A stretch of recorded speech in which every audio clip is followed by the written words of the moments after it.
Assalamualaikum warahmatullahi wabarakatuh.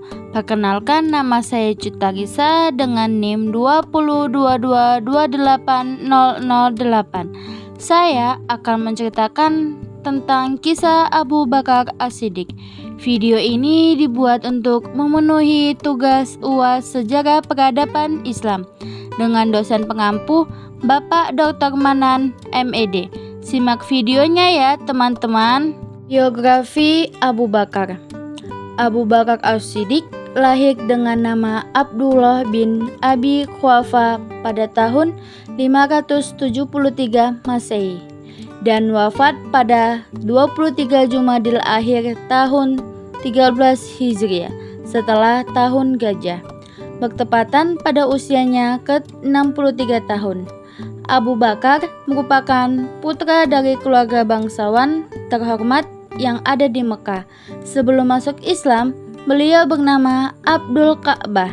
Ayahnya yang bernama Utsman bin Amir masuk Islam tepat pada peristiwa penaklukan kota Mekah atau Fatu Makkah. Dia terkenal sebagai seorang yang berperilaku terpuji, tidak pernah minum khamar dan selalu menjaga kehormatan diri. Abu Bakar pada masa mudanya adalah seorang saudagar kaya. Dia yang pertama kali masuk Islam dari kalangan lelaki dewasa, dan setelah menjadi seorang muslim, dia lebih memusatkan diri dalam kegiatan dakwah Islamiyah bersama Rasulullah.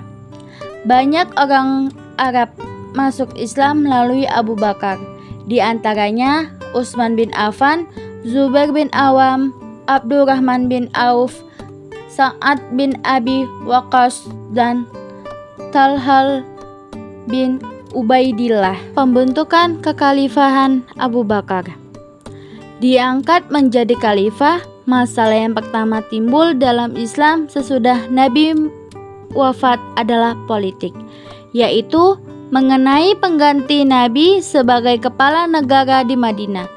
Sedangkan kedudukannya sebagai Rasul tidak dapat diganti oleh siapapun.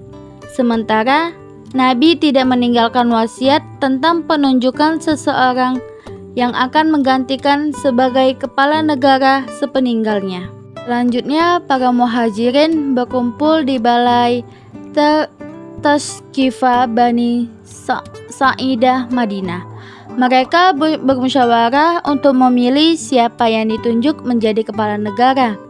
Dalam musyawarah itu terjadi perdebatan yang sangat alot karena masing-masing kelompok di antara dua kelompok tersebut menganggap bahwa kelompoknya yang paling pantas untuk menggantikan Nabi sebagai khalifah.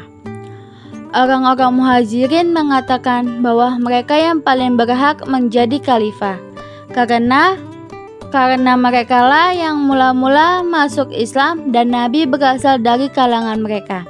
Sementara orang-orang Ansor menyebutkan mereka pula yang paling berhak karena mereka lah yang telah membantu dan melindungi Nabi dari serangan kaum Quraisy pada waktu hijrah ke Madinah. Dan Abu Bakar pun mengusulkan agar pemimpin baru itu dijabat oleh orang muhajirin dan wakilnya dari kaum Ansor. Tetapi orang Ansor menolak usul itu.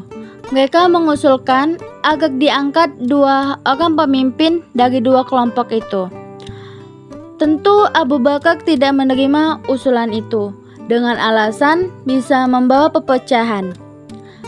Kemudian Abu Bakar mengingatkan kaum Ansor terhadap hadis Nabi yang mengatakan, pemimpin itu dari orang Quraisy.